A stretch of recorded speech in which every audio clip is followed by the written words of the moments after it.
Everyone, so this has been doing the rounds the last few days in the Irish media because what the government, what they say the government is doing something, but it is misinformation, it's disinformation in a way too.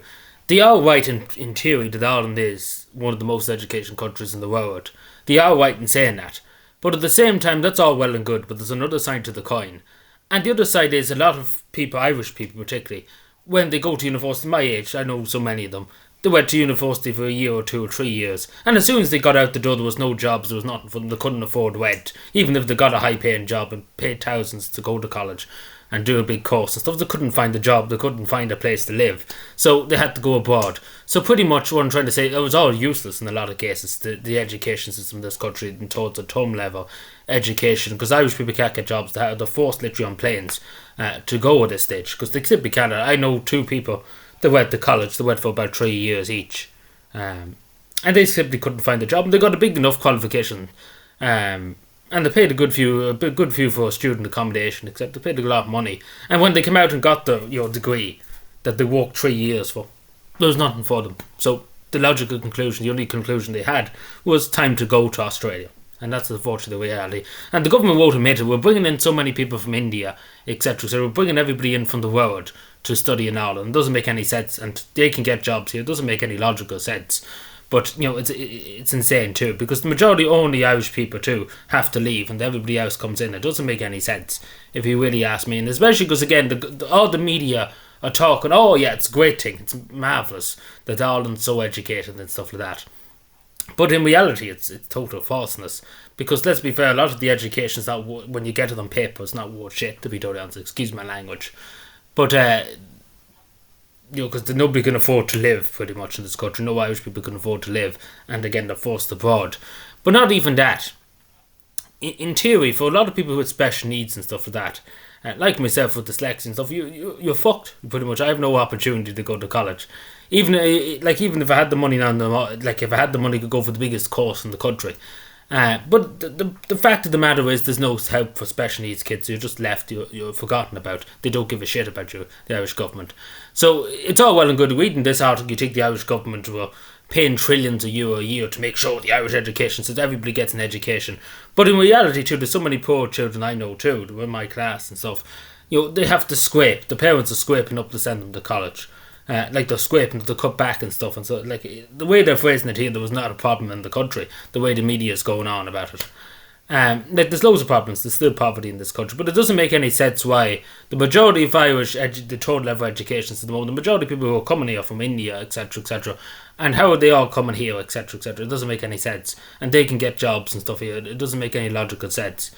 But it's just, again, free speech, free country. But I'm sure the majority, it's not the first time I've heard somebody saying that too, but it is the truth. Something needs to be looked at there, why there's so many people coming here to study.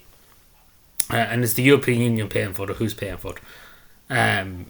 Because again, this is in a way disinformation, if you may use that word too.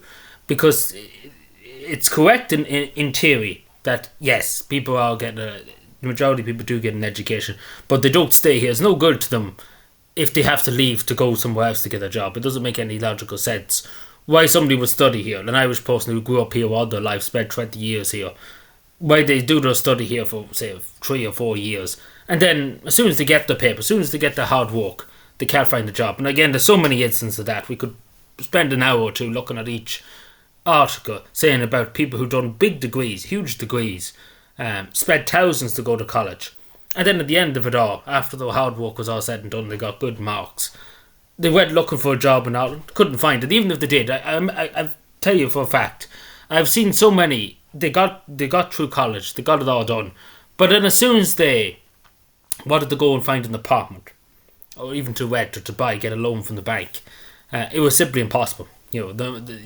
Even on good wages. Again, I seen somebody it was on nearly 3,000 a week, and and then they had to get an apartment in Dublin, and so half of that money, nearly the 3,000, was very much gone, because nearly 2,000 a month they were paying. So nearly 3,000, they were getting about 3,000 a week, but it was 2,000 a month in rent, and then you add in your electricity bill, you add in your car and all that. You pretty much have nothing left at the end of the week. So pretty much that post of €3,000 a week is pretty much going down the drain. So you wouldn't blame them to say, yeah, I go off to the United Arab Emirates and for a better life. You wouldn't really blame them. Because it just shows how expensive too. Because the media here, you think there wasn't a problem in the country, the way they're phrasing it. But yeah, so the media are up in arms saying the greatest country in the world in terms of education stuff, but not necessarily. In theory, they're right in saying it. In theory, they are right.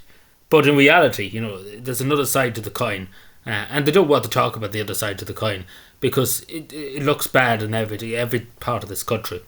And the government's programs and stuff, because it looks terrible. How people put them, like, it's a lot of work to go to college, and people put themselves out and pay a huge amount of money to go, and then when they get it and finish it and get through it all, there's nothing for them. It's a very bad thing to say. It's good that we can say we have a good education system, but in theory, of course, not in reality. Because again, when I went to secondary school, there was no help. You were pretty much just abandoned, and that's what's happened to many people, especially needs. I'm dyslexic, but that's pretty much what's happening. People have forgotten about it. So they can yap all they want, the media, but it's not the reality on the ground. In theory, in reality, on paper, it is, but not in reality. But anyway, let me know what you think. But it is unfortunate. But they are right in saying this, that it is one of the most educated countries in the world in terms of the population. But it doesn't make much sense. But nothing in this country makes much sense. But anyway, take care, everyone. Let me know what you think. Bye.